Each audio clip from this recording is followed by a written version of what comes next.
Merci. C'est incroyable expérience ce matin ici à le loft de Duclos avec Monsieur Arangois. Dominique, c'est plus simple. Dominique Arangoi. I think from now on we're going to speak English just because I have a little cold and I'm not hearing well and my French isn't that great. Anyway, this is a podcast for a new podcast called Wine Talks. And what it's for is for the consumers to learn about some of these great chateaux in the world of France and Bordeaux, Burgundy, all over Europe. And so I'm very happy to be here today to have a chance to talk to you about your personal history of the chateau, what's happening in Bordeaux, and we're going to cover all those things while we're here. But you said that you started at school in Bordeaux. Yes. Now, were you going to be in the wine business when you were a child, you thought? No, my grandfather has a small piece of vineyard to make wine for at home For drink. your family? Yes, exactly. That's all. Then I made agronomy study in Bordeaux, and on the last year I had opportunity to try winemaking and vineyard managing option. I did that, and well, I saw immediately that it could be a passion for my life. Yeah, it does take passion. Yes. So when you were a kid, your grandfather made money. He made wine. Was that from the south, or where were you? Yes, I was born in the Basque country. We call Pays Basque, near the Spanish border in the mountain, and voilà. And so. I was at 3 hours from Bordeaux, 2.5 hours from Bordeaux for the studies. Yeah.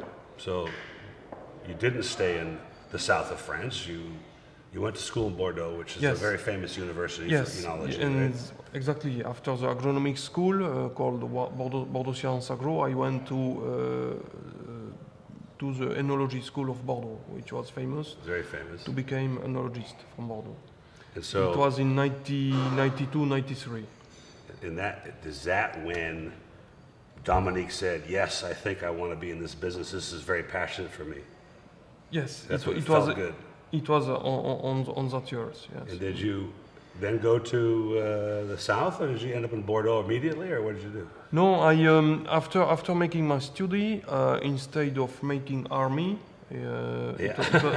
I am from '69, so at that time we were obliged. We were obliged. That's and amazing. We had the opportunity to do army in the civil, so in a French company who put money in foreign country. And I had opportunity, and I was very lucky to have a touch with AXA insurance company, who just bought a vineyard in Hungary in '92.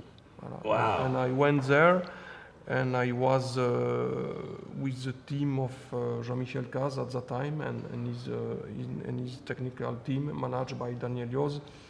It was in '93. Voilà. So was there a lot of French influence in that part of? I don't know I only know a few wines from Hungary because we don't see them much in America, but was there a lot of French influence in the winemaking in Hungary at that time, or is that sort of new? Yes, in the Tokaj region, several companies arrived within 2-3 years, in the beginning of the 90s. So Tokaj being white wine, but Egri-Bukkever, I remember that wine. Not far, yes, it's 1.5 hour. That's a region. Voilà. Yeah, this is a region, yes. Yeah, okay. So the Tokaj, what were they growing at Tokaj? What were you doing at the winery?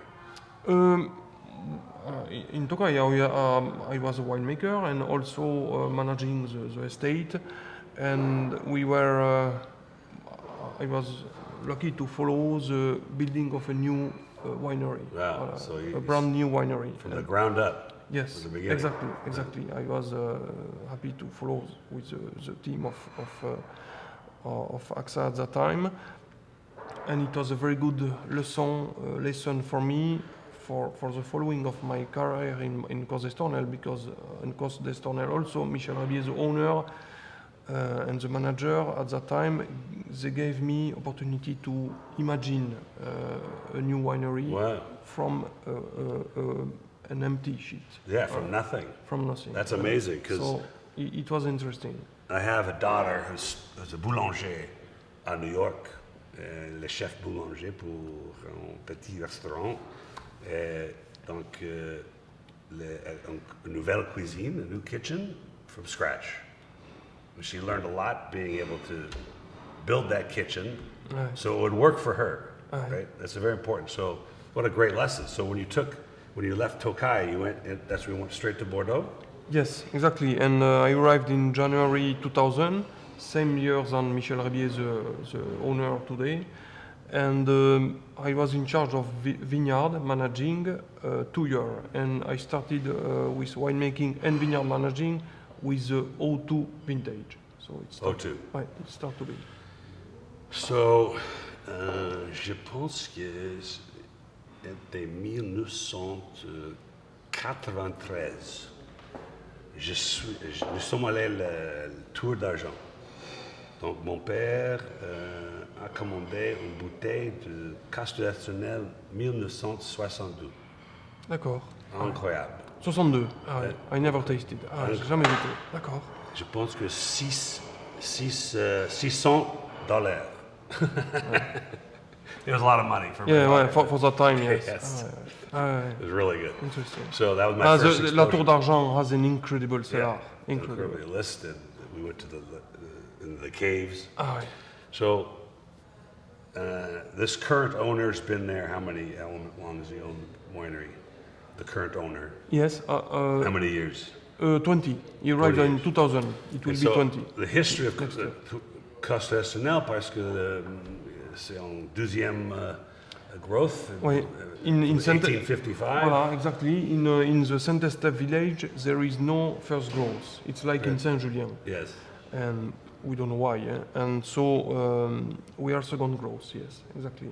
But the whole, almost all of the classified growths are in the Medoc, which is kind of interesting, basically, except for one, right? There's only one in Grave, but most of it's the Medoc, Pauillac. Margaux, Pauillac, Margaux, Saint-Julien, Pauillac, and Saint-Estèphe. So Costa Estournel is the second growth, and then there's Chateau Montrose. Yes, exactly. We are two second growths in the appellation. So, I'm just interested in the politics of this, right? Because it's never changed. One time it's changed in 1973. Exactly. A little influenced by the Rothschild family, right? So, is it ever going to change? Is it a political deal? How does this work? Does the chamber still have a conversation about these things, or it is what it is? Nobody want to change that. It could be too difficult to do with objective criteria.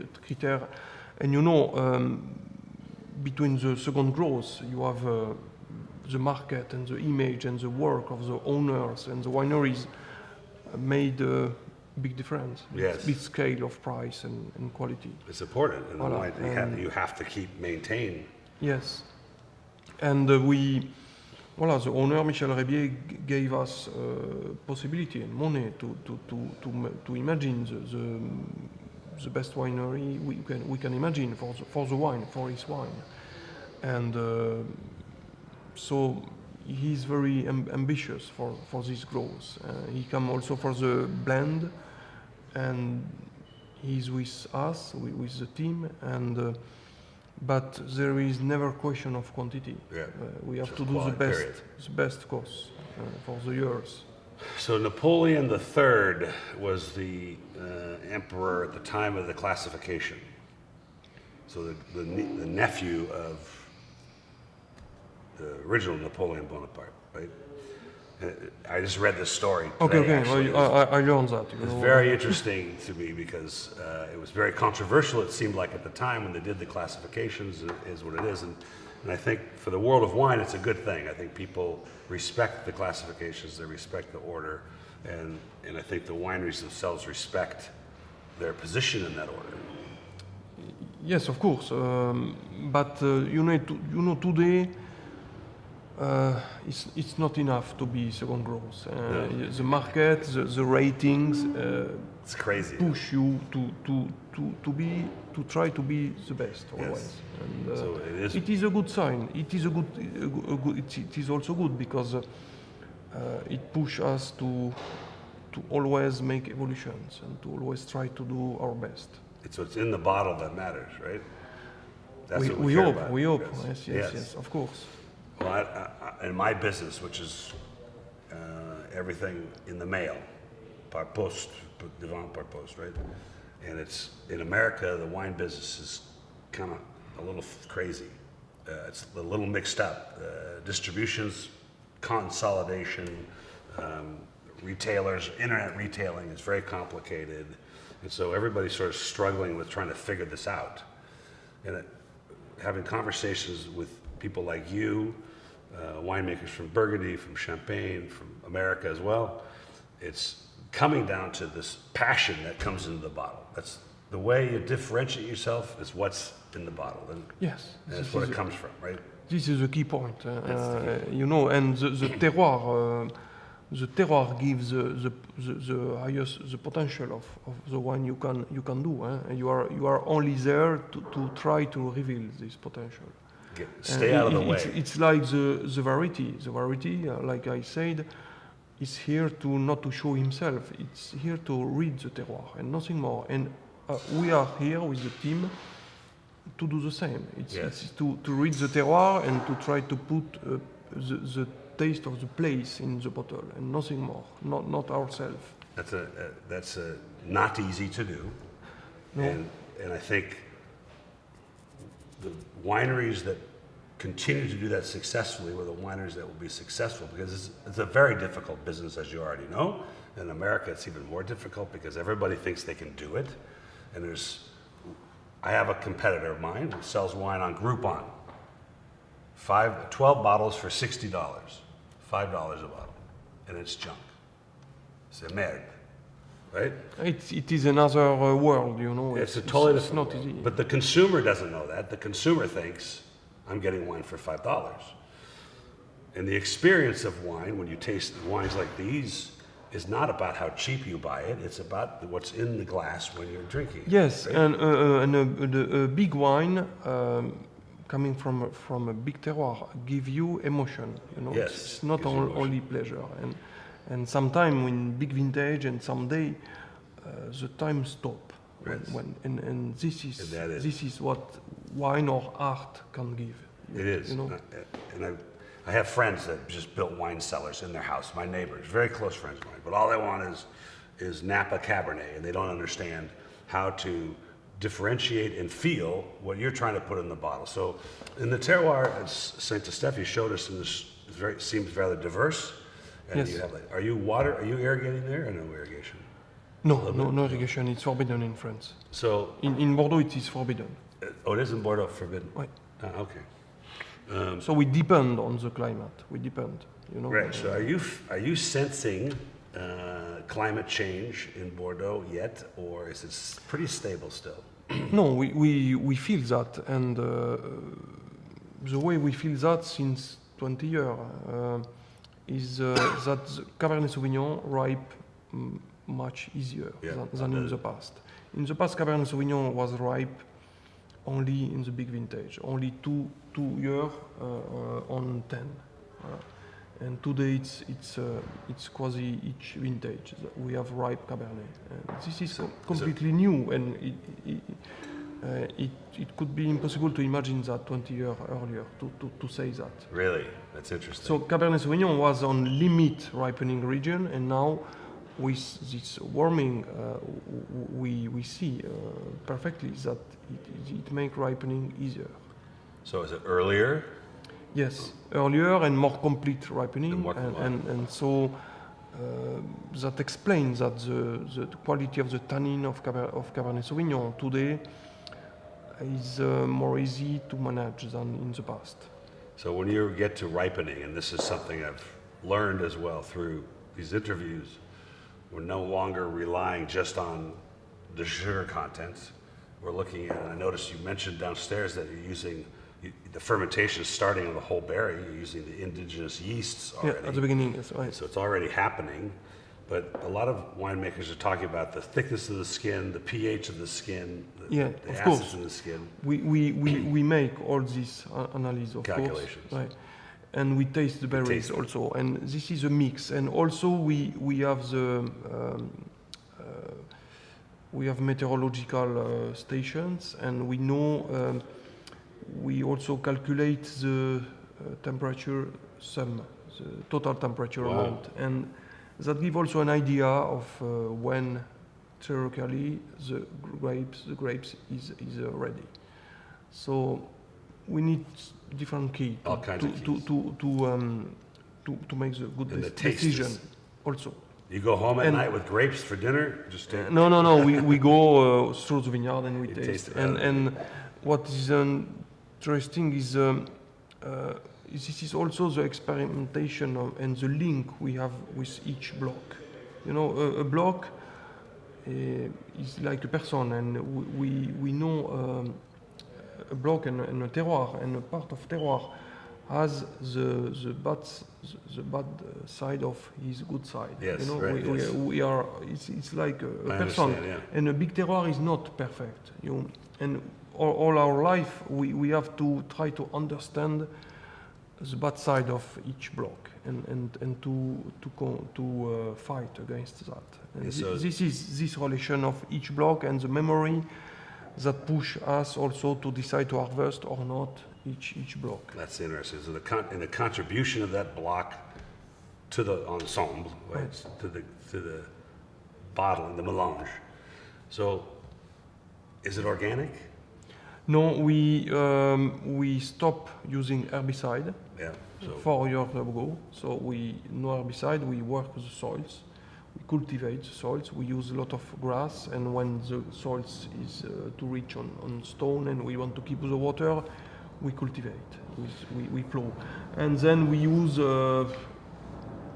only 4 or 5 products which are not allowed to be organic, but these products are gentle for the users and also doesn't put residues on the wine. So Yes. that is a 2 key point for us. So, I mean, I'm not sure that I agree with all the things that are happening. For instance, there's this natural wine. It means nothing to us. There's no definition. Consumer thinks it means something. I mean, what's unnatural about any wine, right? Right? You know, if you put grapes or juice in a bottle, in a barrel, and you go for holiday, you will not make wine with that. No. You will make vinegar. You- Except if you have, vinegar. if you are lucky or. Voilà. So then the natural yeast, the indigenous yeast is not enough. It gets locked up. It is a choice, you know. We use indigenous at the beginning, but then we use selected yeast when we follow. Voilà. It is a choice. Maybe within 5 years we will do differently. Something you know, it is a job. Winemaking, it's never white or black. Yeah, right. You have to be very, very tolerant. Flexible. Yes. But that would be very good second growth vinegar, right? So, but It's possible. I am not sure the price could be the same. actually, there used to be a gentleman in the old days. I'm talking about the 80s, and he would go around and collect the half bottles at a tasting, and he would make first growth and second growth vinegar out of it. Yeah, It's why pretty not? good, right? It's possible. Technically, it's possible. Yeah, so I'm fascinated by that subject, and I've tried to understand it better myself. I have consumers that are asking me these questions, and we all know the sulfite question. You know, they consider natural wine to be less than 78 parts per million, but this is probably less than that, no? I don't know. Probably around that, something like that. You don't add much; it's already part of the process. They want dry farmed. I'm not sure why that's unnatural to have water, but they want dry farm, which it is. Why is that unnatural? I don't think it's a problem. Sugar, there's no sugar here, right? It's dry. So I think that in the consumer's mind, they misunderstand what all this happens, what happens in the winery and how important it is. But I do believe they're sort of looking at the least amount of intervention being touched by somebody, right? But somebody does something to it, right? Yeah. There's a book in America called Le Troisième Assiette. It's a book on biodynamic farming in the food business, wheat, corn, all the rest of it. It's written by a chef in New York. He tells this amazing story about Alain Decazes, who came to visit his restaurant, in which my daughter went to Alain Decazes' pastry school in Isanjo. So he talks about how Alain Decazes tasted the butter and knew that it was not made by hand. And Alain Decazes tasted the fact that the cows were not grazing in a fertile part of the farm. And it was true. And so I think with grapes, it's the same thing.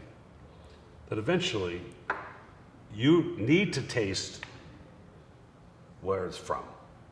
Yeah, exactly. Right? Exactly. That is. And you need to determine that. And that's the emotional part of wine. Exactly. And this is more important, you know. And the terroir, the taste of the terroir, that is more important. And it is above the variety, the man, the way of farming. It is above a lot of things. Yes. The terroir. I have this new conversation, and I already mentioned part of it where when you're having a glass of wine with friends, family, a meal, whatever you're doing, it should be an emotional experience. You may not understand the emotion or the flavors you're tasting. That's not important. What's important is that it makes you feel something. Exactly. And exactly. You know, The big wine take your hand and then you travel That's with right. him. You feel And voyage. sometime you can be afraid, and this is interesting. Yes. And you are meaning, but you are wondering where I am going, and then the wine come back to the right, right. road, and you know, and this is interesting on the un wine. petit voyage intéressant parce que I'll tell you a story. Somebody sent me a bottle of Beaujolais. I think it was Beaujolais, like nothing in particular district, and it was undrinkable. 2016, terrible, and it was being sold under a brand name, a very famous TV show in America. That was the brand. And I felt sorry for the consumer because that person buys this thinking, oh, it's from this TV show, it must be good. And he pours it for his friends. There's nothing to talk about except how bad this is, right? You want to be able to emote. It should be out of the way, right? It should not be part of the forefront of your mind. You should be tasting it, enjoying it, discussing life with it, and it shouldn't be telling you other than that. You should be experiencing the wine, and that's the way I think about it now. It's changed my outlook. This is relatively new, even though 30 years in the business. The concept is new for me because I think it's a very important concept for the consumer to understand what your job is and what Costa Estournel means is that reflection of where it's from, and that's the emotional part of it. That's my new mission to do this. Okay, thank you thank you for us and for Kos. So tell me about these vintages. This is an extraordinarily interesting thing for me to taste. This vertical. All the wines are different. And where do you want to start? You want to start? Voilà, we started with the 8. Yes. 8 was the first vintage we made in the new winery, so using the gravity. Yeah, that was fascinating. Your new methodologies. It's very simple, but so important for the wine. Yes. You sort of automated what would have been a more difficult thing, but it's still very natural, gravity fed. Exactly, right? exactly. This was in the same philosophy of Michel Herbier, the owner, is to put in the bottle the taste of the terroir, and he don't want the wine to be disturbed by something. So we with this facility we are gentle, and this is very important, even in not so ripe vintage, and we are sure to never over extract. So you put in a great just diagram. You put the grapes in the hopper. The tank. You put them in the thing, and there's very little pressure. There's no pressure. Exactly. It's free run juices. Then, Yes. Which I think you call goutte. Vin de goutte. Vin de goutte. So. We put the grapes without pumping. This is the first step, and because of that, the seed is always surrounded by the skins, and at the end, we are sure to never over extract the tannin of the seeds, which can be so you were harsh. And then we do délestage. We empty the tank twice a day during the fermentation, during 5 days, and then we put back the juice on the skins. And this is to allow the extractions of the color and the tannin. And we do that with these moving tanks, without pumping also. So the first juice is clear, or is it a little bit red, or what is it? It depends on the vintage. Yeah. In very ripe vintage and with very rich grapes, it's immediately black. Really? It's incredibly. It was the case in 2005.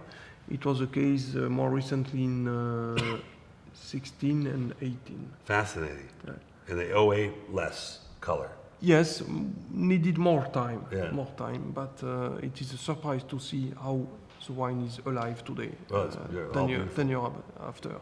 So after the vente de goutte, now you make some pressed juice. Yes, and the press wine is very important in Bordeaux because we use this press wine to make the blend and to adjust the last touch of the blend. The big Bordeaux wine, the big rows need press wine to be more complete and complex.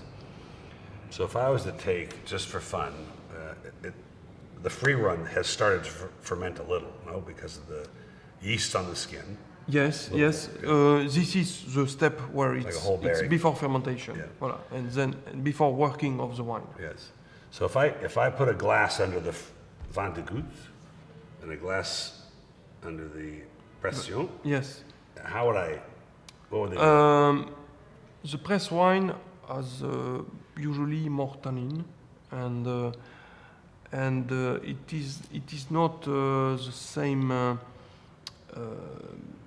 quality of tannin. It gives spice, and the press wine also makes the marriage between the different wines on the blend more easy. Easier. It gives du liant. Softness or Voilà, roundness. and roundness, and that make the wines married, right. And that help to make a link between the wines of the blend. Wow. Okay. And this is a crucial point of an aspect of the press wine. So and you blend all of it together, or do you blend them based on the percentage? In other words, you've got all this wonderful pressed juice.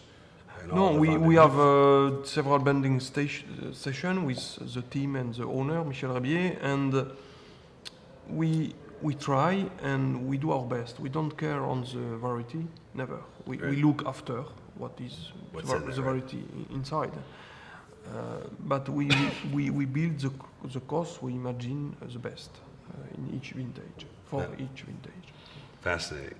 And we do that before putting the wine in barrel. We want to blend early to make the marriage as early as possible because our terroir has a lot of different soils, and we think that it's important to marry the different wines coming from the soils early to have let them melt together. Better, exactly. That's an interesting point because I did an experiment yesterday with my own staff, and I took, actually it was some Marzon Bay, and I had some California Cabernet of the same vintage, and I had them taste them separately, and I said, now I want you to put them together, just 50-50, just to see, they're obviously different wines, and I said, do you not sense that they're not together? That you distinctly taste this Cabernet and you distinctly taste this Bordeaux. They're from different parts of the world, different soil, different everything, and they do not blend well. I was trying to teach them this idea. Yes, you can imagine if it will work or not, but you need to try, Yes. Because you can have surprise. testing. Yes. We're only humans, right? And exactly, and Émile Pénaud, the Pope of Enology in Bordeaux, in the past said that when you do a good blend in Bordeaux, the blend is better than the best tank. That's right. Separate. 2 + 2 = 5. Exactly. Right? Exactly. And you have a blending effect. The plus or 1 + 1 = 3, and you have a blending effect, which is magic always. It's too bad. Our friends in Burgundy can't do that, huh? Yes, but no. But it's that makes their job more difficult. It You is, know, yeah. they have sometimes they have one block, Oh, or like one variety, the small. one terroir, Yeah. and you have to be right on the date of harvest and everything. In Bordeaux, you have different blocks, different soils, different variety, and you can play. You can play more easily. Right. And in Burgundy, I suppose it's very interesting, but not easy. Not easy. To manage. Any biodynamic farming in the Medoc? You have a Some. few vineyards which are 100%. Yeah. That's Everybody like us make experimentation. Yeah. Everybody compare, and then each winery start to have his own road and philosophy. I noticed between the 04 and the 05, there was a big difference in the aged component of the character. The 04 seemed to have been more advanced in its aged for the 1 year than between these two. Yes, Acid 05. content, ripeness. Yes, 05. In 05 we had incredible conditions. We had dry conditions since the beginning, but never too hot. And so the dry conditions make a very positive and interesting hydric stress for the vineyard, just enough for the vineyard to stop growing end of July and to ripe the tannins.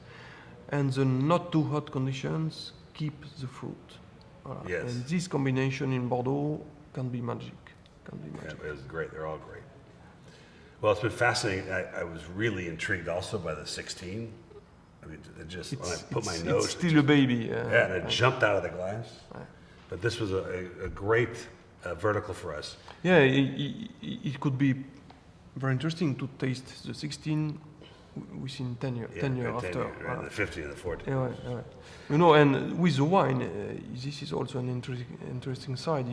Sometimes you want to be older because you want. Yeah, right.